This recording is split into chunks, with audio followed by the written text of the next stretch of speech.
ফেরন। আগের ভিডিওর ধারাবাহিকতায় আমাদের আজকের এই ভিডিও। আগের ভিডিওতে আমরা জেনেছি শেষ অংশে এসে মুসলমানরা যখন ইজিপ্টের রাজধানী কায়রো দখল করে নিল, তখন ওইখানকার গভর্নর সে পালিয়ে যায় এবং সে পালিয়ে যাওয়ার পর মুসলমানদের প্রতি তার মনের মধ্যে এত বেশি ভয় ঢুকে গিয়েছিল যে সে একটা চিঠি লিখে যায় মুসলমানদের জন্য এবং ওই চিঠির মধ্যে লেখা ছিল যে বেশ আর নয়, আমি পুরো ইজিপ্টকে হযরত ওমর রাদিয়াল্লাহু তাআলা আনহুর সামনে সারেন্ডার করার জন্য প্রস্তুত।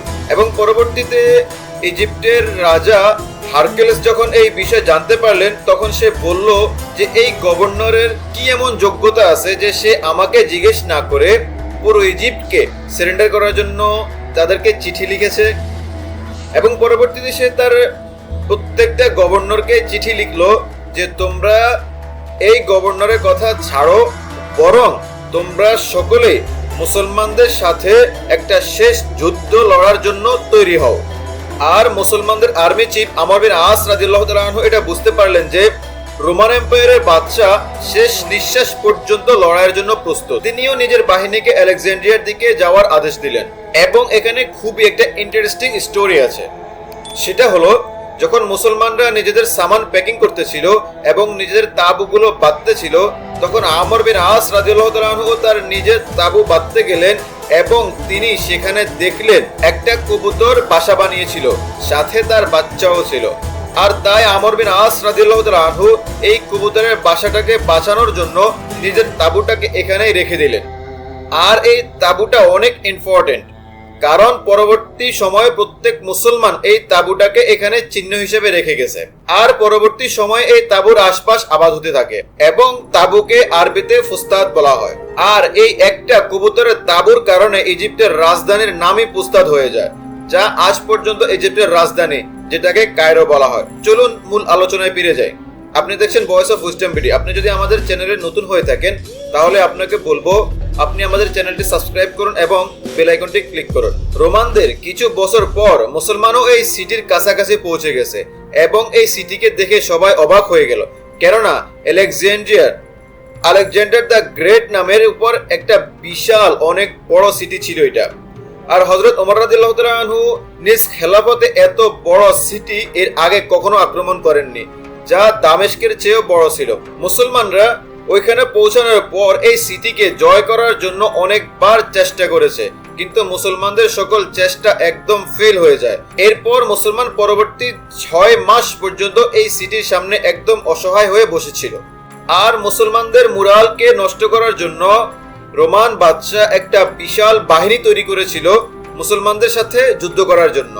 আর ফাইনালি এটাই মনে হতে লাগলো যে খলিফা হযরত ওমর রাদিয়াল্লাহু তাআলা আনহু আর কখনোই ইজিপ্ট হাসিল করতে পারবে না, জয় করতে পারবে না, এবং মুসলিম বাহিনী এখান থেকে মায়ুস হয়ে হতাশ হয়ে ফিরে যাবে।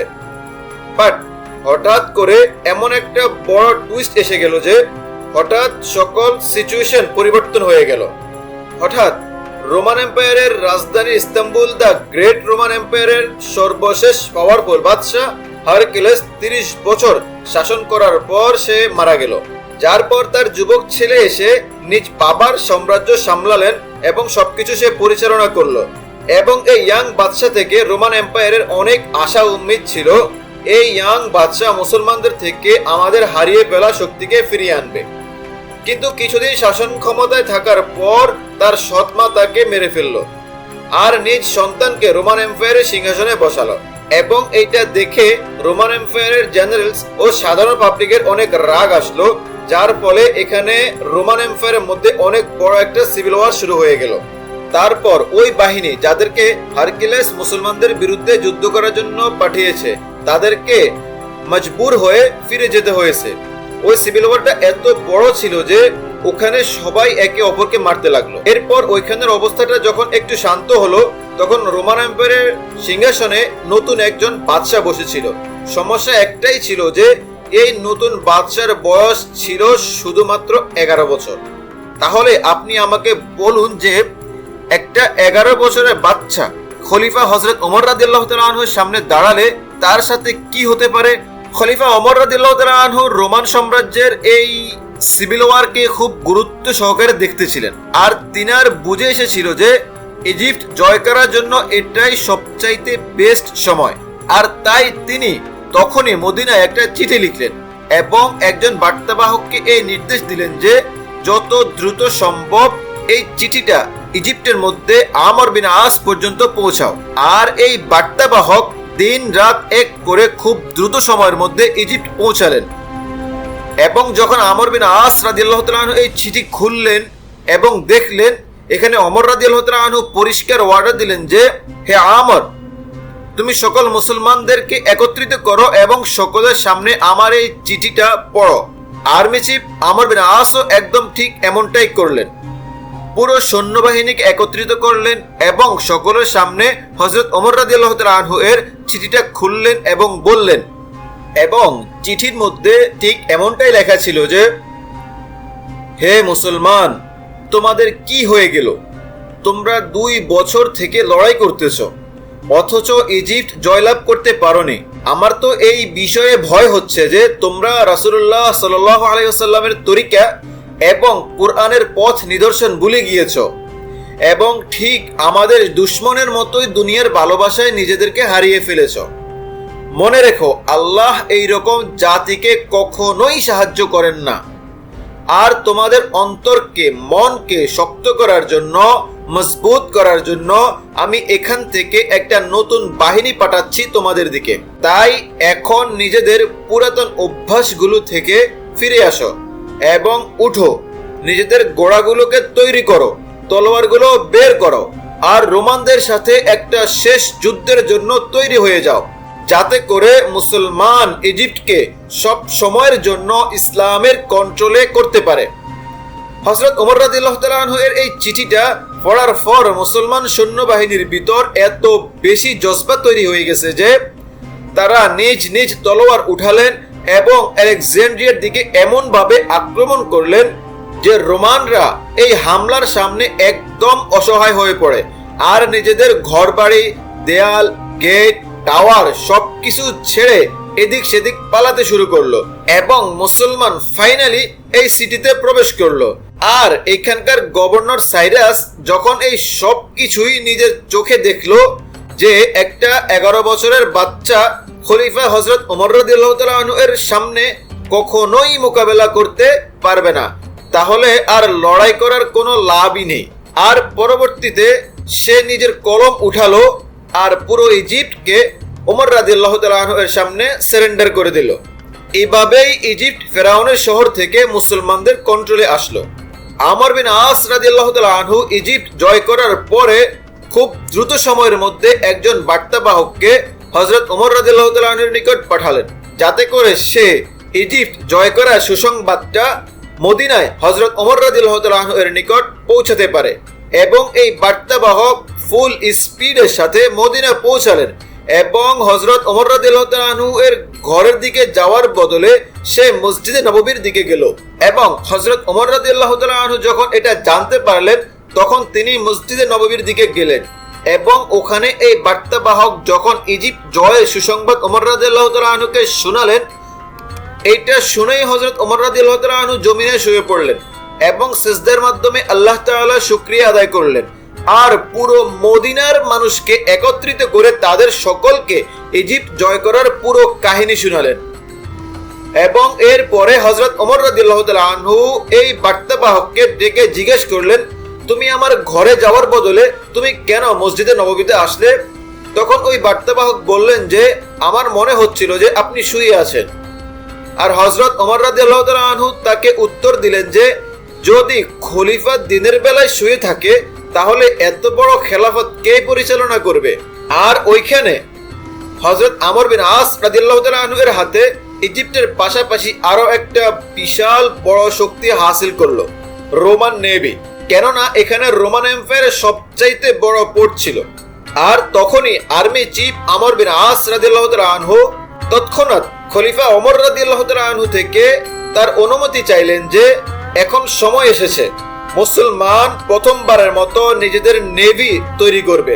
কিন্তু হযরত ওমর রাদিয়াল্লাহু তাআলা আনহু এমনটা করা থেকে নিষেধ করে দিলেন, কেননা আরব সব সময় ডেজার্টের মধ্যেই ছিল আর তাদের সমুদ্র সম্পর্কে কোনো ধারণাই ছিল না, এবং তাদের মোকাবেলায় রোমান এই সব কিছুর মধ্যে ছিল চ্যাম্পিয়ন। কারণ ওমর রাদিয়াল্লাহু তাআলা আনহুর জানা ছিল যে হয়তো সমুদ্রের রোমান সৈন্যদের সাথে পেরে উঠতে পারবে না এবং আমাদের সকল বাহিনী ডুবে যাবে। আর তাই আমর বিন আস রাদিয়াল্লাহু তাআলা আনহু নেভির আইডিয়া ছেড়ে আফ্রিকার দিকে বাড়তে লাগলেন, আর খুব দ্রুত সময়ের মধ্যে লিবিয়া, তিউনিসিয়া এবং আলজেরিয়া পর্যন্ত পৌঁছে গেলেন। শেষে হযরত ওমর রাদিয়াল্লাহু তাআলা আনহু চিঠি লিখলেন যে, হে আমর, এবার থেমে যাও, আমাদের খেলাফত অনেক বেশি প্রসারিত হয়ে গেছে আর এর থেকে বেশি যাওয়ার অনুমতি নেই। যার পর আমর বিন আস মুসলমানদের সকল বাহিনী নিয়ে পুনরায় নিজেদের নতুন শহর ইজিপ্টের রাজধানী ফুস্তাদের দিকে ফিরে আসলেন, এবং সেখানে তার সাক্ষাৎ কিছু আশ্চর্য ধরনের মানুষের সাথে হয়, যারা বলল যে তোমরা বেশি খুশি হওয়ার পূর্বে এই কথা ভালো করে জেনে নাও, প্রত্যেক বছর নীল নদের পানি শুকিয়ে যায় এবং তাকে দ্বিতীয়বার প্রবাহিত করার জন্য রাস্তাটা শুধু আমরাই জানি। প্রত্যেক বছর যখন নীল নদীর পানি শুকিয়ে যায় তখন আমরা এই নদীতে একটা যুবতী কুমারী মেয়েকে ফেলে দেই।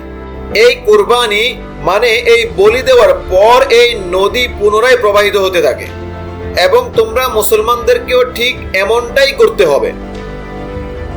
ওখানের মুসলমান যারা ছিল তারা এটা শুনে খুবই আশ্চর্য হয়ে গেল এবং বলতে থাকলো যে এরা কেমন পাগল মানুষ। কিছু সময় পর ঠিক এমনটাই হয়েছে, নীল নদের পানি পুরোপুরি শুকিয়ে গেল, যার কারণে মুসলমান কিছুটা ঘাবড়ে গেল। এটা তো আসলেই বাস্তবে নীল নদ একেবারে শুকিয়ে যাচ্ছে, এবং শেষ পর্যন্ত নদীর পানি এতটাই শুকিয়ে গেল যে কিছু লোক এটাই ভাবতে লাগলো যে আমাদেরকেও কি নদীর পানি পুনরায় প্রবাহিত করার জন্য এমন কুরবানি দেওয়া প্রয়োজন। এই সব কিছু দেখে সর্বশেষ আমর বিন আস রাদিয়াল্লাহু তাআলা আনহু ওমর রাদিয়াল্লাহু তাআলা আনহুর নিকট একটা চিঠি পাঠালেন যে এখন আপনি সিদ্ধান্ত নিন যে আমাদের কি করা উচিত। হযরত ওমর রাদিয়াল্লাহু তাআলা আনহু এই চিঠি পড়েই বললেন যে আমরা তো এই দুনিয়াতে এসেছি এই জন্য যে দুনিয়ার ওই সমস্ত পুরাতন রীতিনীতি ভেঙে পরিবর্তন করার জন্য। এবং তৎক্ষণাৎ হযরত ওমর রাদিয়াল্লাহু তাআলা আনহু একটা চিঠি লিখে পাঠালেন এবং বললেন যে এই চিঠিটা সরাসরি নীল নদে ফেলে দেওয়া হোক। এবং এই চিঠির মধ্যে লেখা ছিল যে, হে নীলের পানি, যদি তুমি হাজারো বছর থেকে নিজের ক্ষমতায় প্রবাহিত হও তাহলে তুমি থেমে যাও, কারণ তোমাকে আমাদের কোনো প্রয়োজন নেই। কিন্তু যদি তুমি আল্লাহর হুকুমে প্রবাহিত হয়ে থাকো তাহলে আমরা ওই আল্লাহর নিকট দোয়া করি যেন তিনি তোমাকে পুনরায় প্রবাহিত করে দেন। যার কিছুটা সময় পরেই নীল নদের পানি আগের চাইতেও বেশি প্রবাহিত হতে থাকে। এভাবেই হযরত ওমর রাদিয়াল্লাহু তাআলা আনহু একজন বাদশা না, বরং পুরো দুনিয়ার সামনে একটা নতুন নিজাম রেখেছিলেন।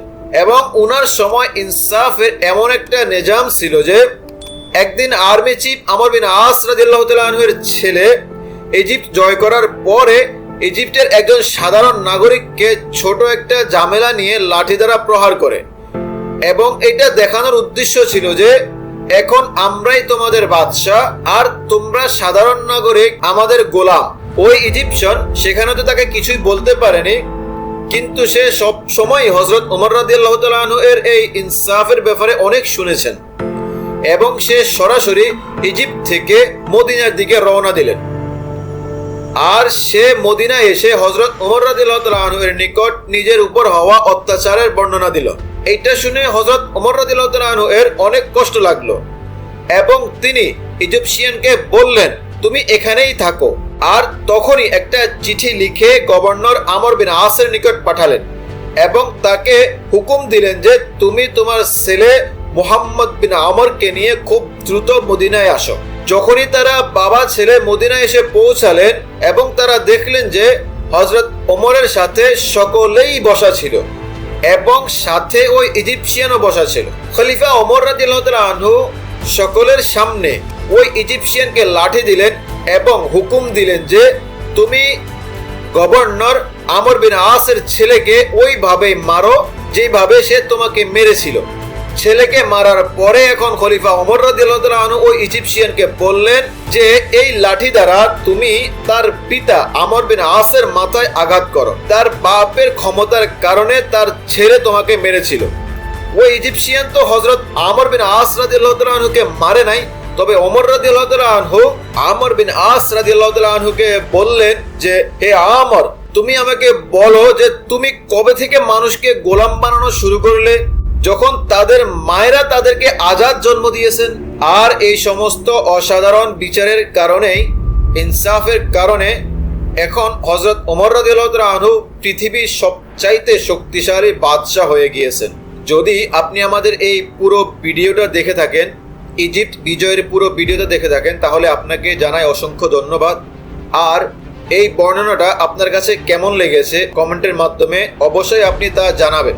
যদি আপনার কাছে এই ইতিহাসটা ভালো লেগে থাকে তাহলে আপনাকে আমি রিকোয়েস্ট করব যে আপনি আমাদের ভিডিওগুলোতে লাইক করুন, চ্যানেলটি সাবস্ক্রাইব করুন এবং বেল আইকনটি ক্লিক করুন, যাতে করে আমরা ইসলামিক ভিডিও যখন পোস্ট করব তা আপনি সবার আগে দেখতে পারেন। আর আপনি তাদের সাথে শেয়ার করতে পারেন যারা ইতিহাস শুনতে বা পড়তে ভালোবাসে, তাদের সাথে আপনি এই ইতিহাসটা শেয়ার করতে পারেন। আসসালামু আলাইকুম ওয়া রাহমাতুল্লাহি ওয়া বারাকাতুহু।